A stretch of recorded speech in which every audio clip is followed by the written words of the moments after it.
Thank you all for joining us on Public Square to talk about this issue. And Alyssa, I would like to start with you. I was suspended while I was in elementary school. I was suspended a lot of times throughout my high school and throughout middle school. For each year of my middle school, I got in one fight at least, and it was because of my sexual orientation. Like, they would just come up to me and make fun of me, and I held it in so long, and I told them, I was like, stop, like, leave me alone. And I would tell teachers, and no teachers ever did anything about it. And so it felt like I had to take the problem into my hands by fighting. And I'm not a fighter. I don't like fighting. That's not the way I always think about ending a conflict, but that's the only way I felt that ended the conflict while I was in middle school, was fighting. I got expelled from Sandia because of an argument, and what was really messed up is that they told me and the other person that if you guys do this again, you're both gonna get expelled, but the only person that got expelled was me. I didn't know how to feel about being kicked out of school and being one of the first people in my family to actually be kicked out of school. And I started going to parties, I started doing drugs, and I just got into a really bad place where I didn't know how to handle it. So anger built up within myself, and I actually just got charged with a felony and 2 misdemeanors. And I went to jail for about 10 days. Eventually, I had no other choice but to go to another facility or just take my commitment, and I took my commitment. I could go in there, do my time, get out, and just feel like the slate was wiped clean. You had to try and go back to school after that and get your high school degree. That didn't really work out. It didn't work for me. I was attending Valley High School, and at the time I was actually in a group home, and the group home didn't allow you to go and get on the computer, have access to internet, have access to anything. So I told my teacher, well, I can't type this paper because I don't have access to a computer. And he didn't have no consideration. He counted it as nothing, as a 0.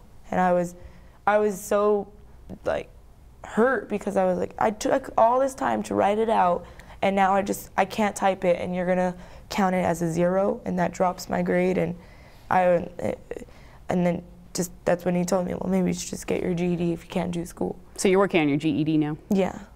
Okay. Are you okay with that? No. Honestly, that's the whole reason why when I got out of doing my commitment that I wanted to go back to school, was because I actually wanted to graduate. I actually wanted to walk with my class and go to prom and do things that high schoolers are supposed to do, because I never got that high school experience because I was always locked up. So okay. I lost all that. Dylan, you also are in the same organization with Alyssa, and you also got caught up in the justice system. So what happened? Why were you not able to go through and finish school when you're doing your GED now? One of the main issues was me going to all these different schools, and it was just a different environment, different teachers, just a different way they do things. Is it because you had been suspended previously in one school? Yeah, and then I had to transfer, and I remember it was at Highland High School. There was this fight, and it was these 2 girls and her boyfriend, and I happened to walk by the fight, and I had said a comment, and the officer overreacted, and he grabbed me by my arm, and then he was come with me, and at first I was no, I was I didn't even do anything.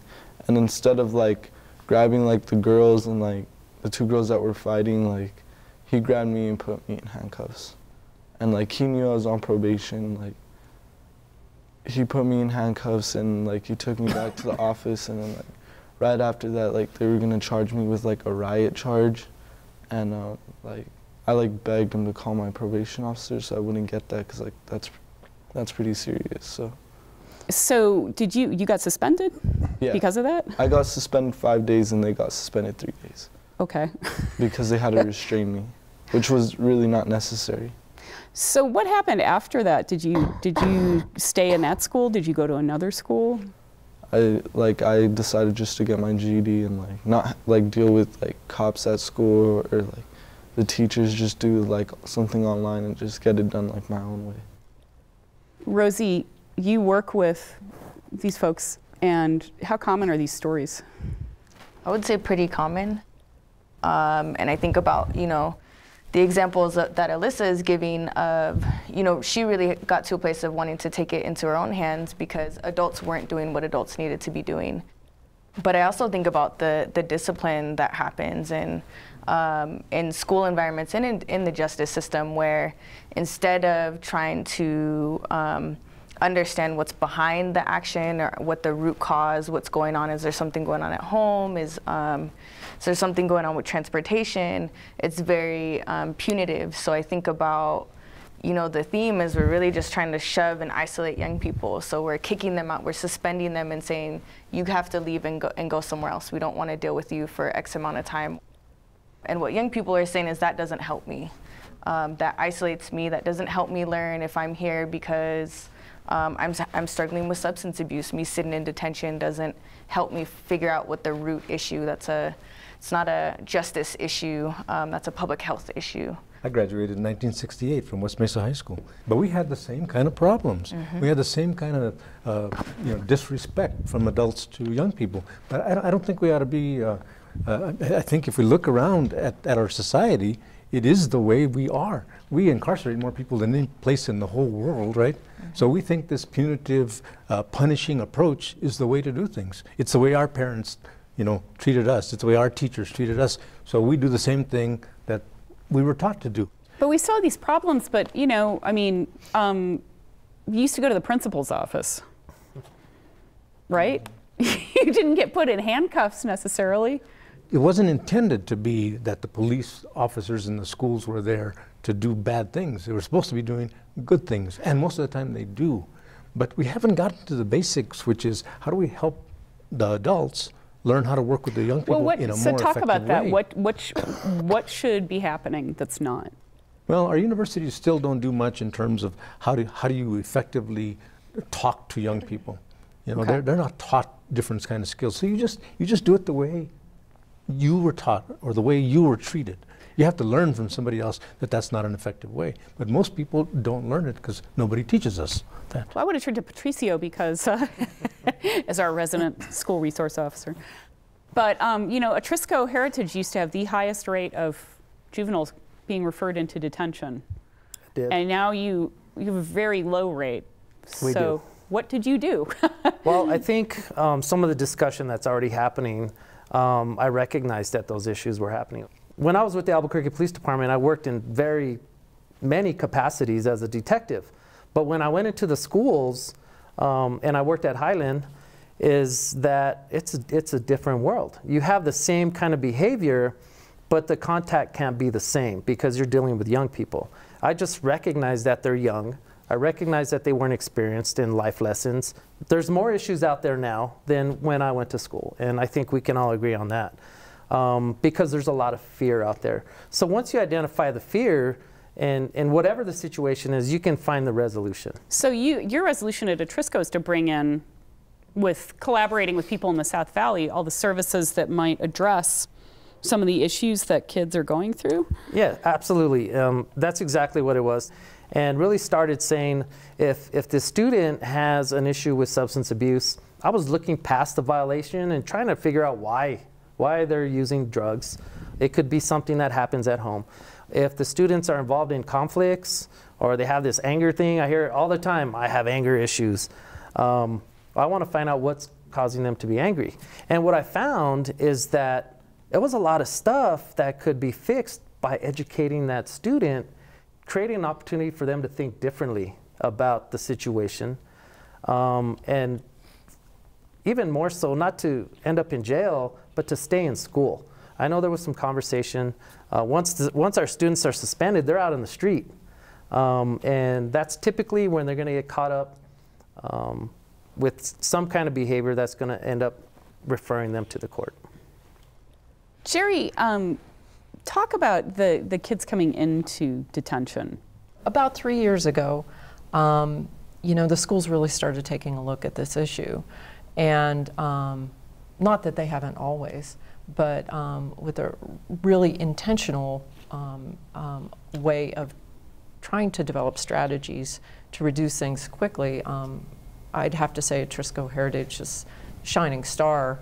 But 3 years ago, we had over 500 referrals from the schools to juvenile detention. Thank goodness in New Mexico we have a law that says that you just can't refer a youth to detention for any reason.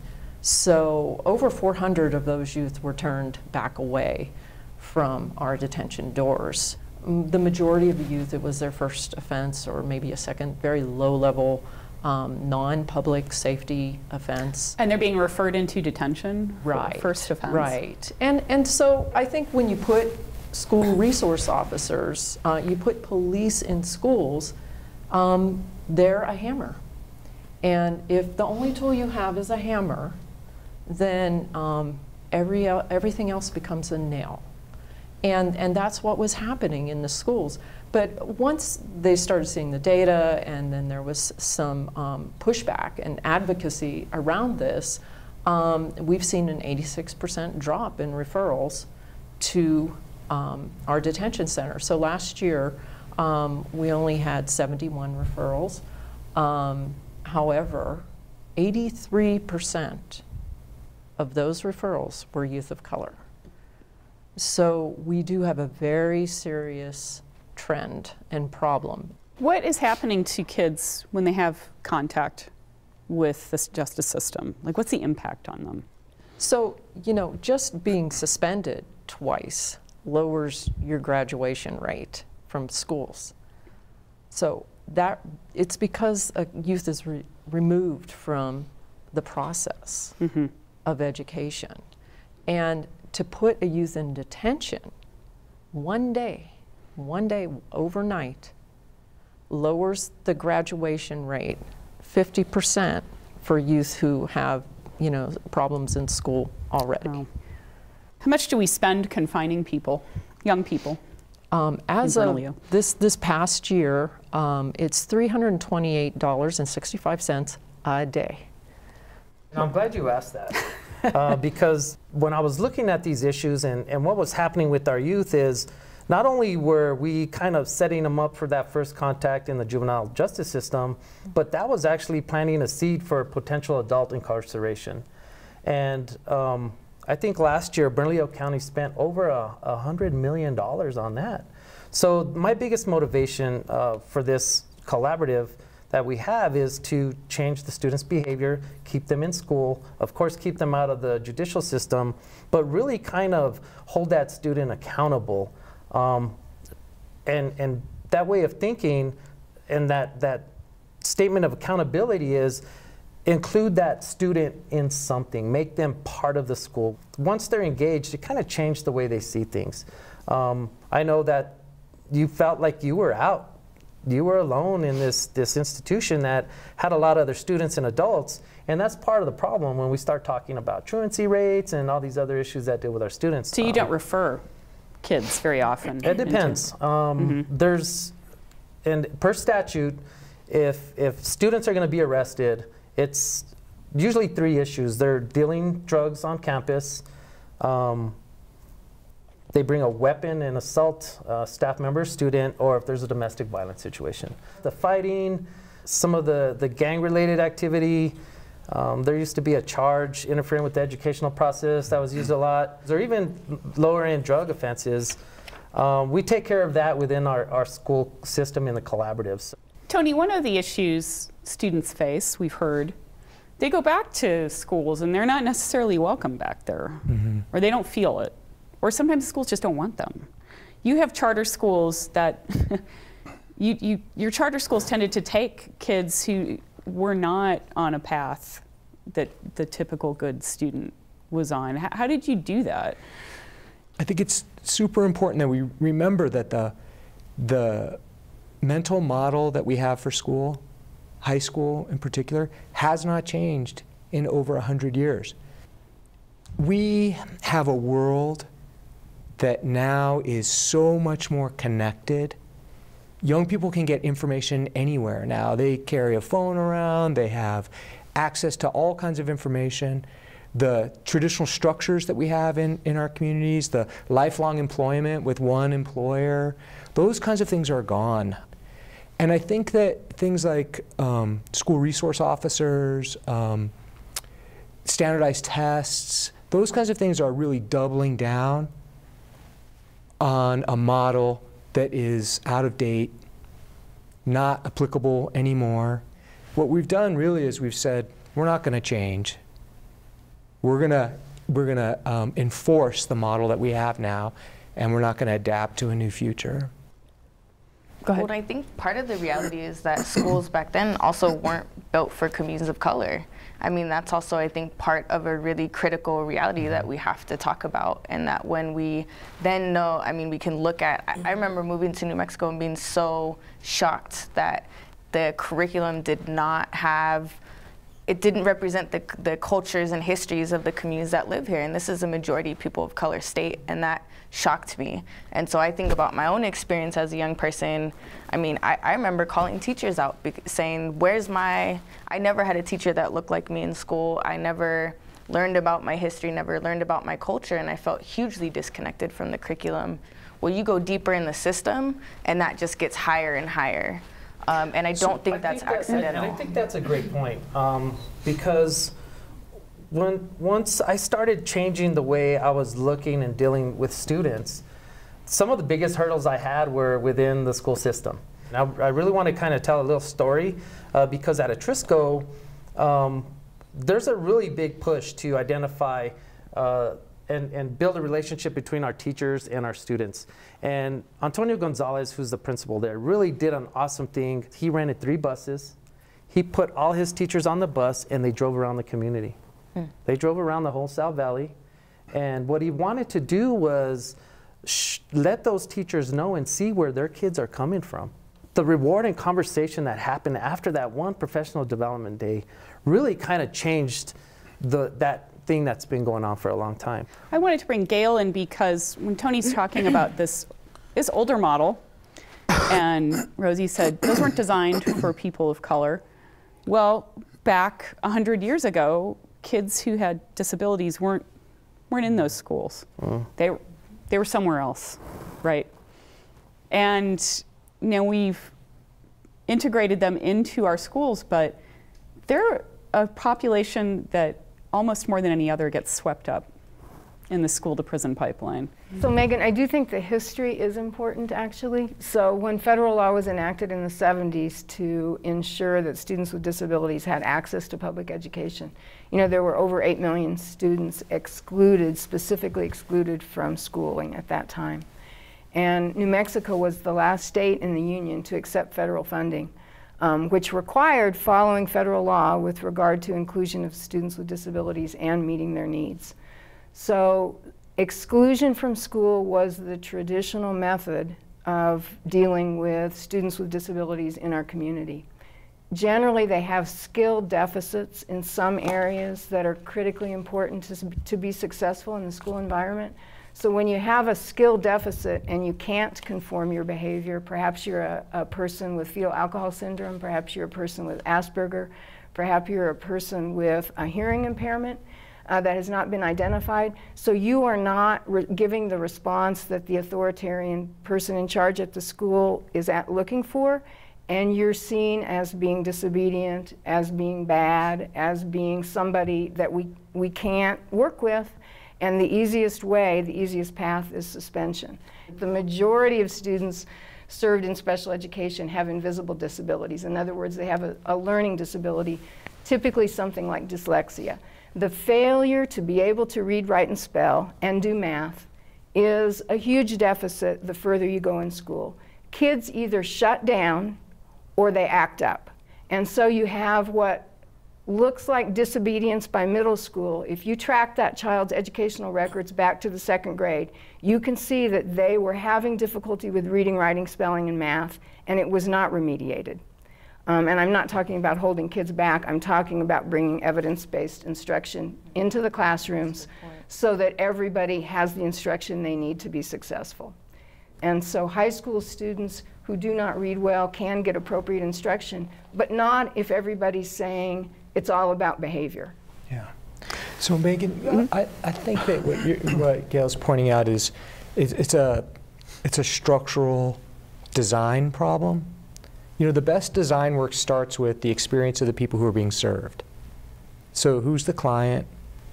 What is their narrative? What is their life? And then you design backward from who they are and what their needs are.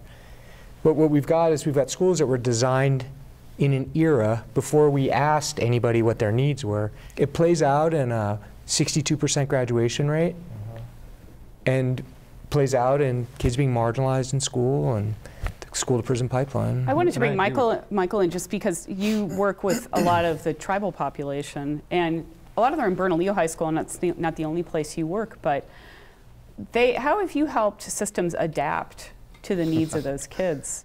A lot of what we've seen is disabilities present themselves at the high school level, and they've gone masked, throughout this whole this whole course of, getting involved in the justice system. And so when you have a classroom that you need to manage from a teacher's standpoint, it becomes very challenging. And the easiest route, because their success is based on how their students succeed, it's easier to remove the issue. I can't go and tell the teacher how to do their job, but I can go to the administrator and say, hey, this is stemming from here, but I bet you it goes back to what Tony and Gail are making reference to. It goes that far back. But now we're dealing with a 16-year-old who maybe had these issues been masked for a very long time, and it's not necessarily their fault, but how do we incorporate the teachers, the parents, the community to help realize this, to move this kid in a successful place? I wanted to include Esteban here because they get to you, your probation officer, after some of this stuff has happened. Right. What leeway do you have? Kid breaks the law, and they come into our office, and we hold what's called a preliminary inquiry. We have some discretion as to how to handle those certain cases. I've always felt that the preliminary inquiry, that initial meeting with the child and the family, has always been the most important part of our interaction with that child, so we can find out what is going on. What are the issues leading to you getting suspended, acting out, using illegal substances and stuff like that. There's a lot more than just that police report. There's a lot more that we want to find out. That gives us a better understanding of whether is this something that actually does need to go through the process of going through the court system. Do they need that added supervision, these added conditions, or can we handle it on a lower level and refer them to a program like a diversion program such as a teen court or a Scout Reach program, which is similar to Boy Scouts, teaching them life skills, having them do community service without getting them more involved in the juvenile justice system. I'm sure Alyssa and Dylan can explain that once you are involved in the system, it can be very hard to get out. It seems like there's been a change in general in education and law enforcement, at least beginnings of change. I think there's been a change. We do not want, if possible, do not want the children to get extremely entrenched through the juvenile justice system that we've mentioned. We don't feel we send kids to that facility because, sorry, we're done, probation can't work with you anymore. At some point we are left with no other options. Well, we're going to continue this discussion in our next part. We're going to add in some leadership folks from criminal justice and from education. So sit tight and we'll continue this, talk about solutions. What we've done as a district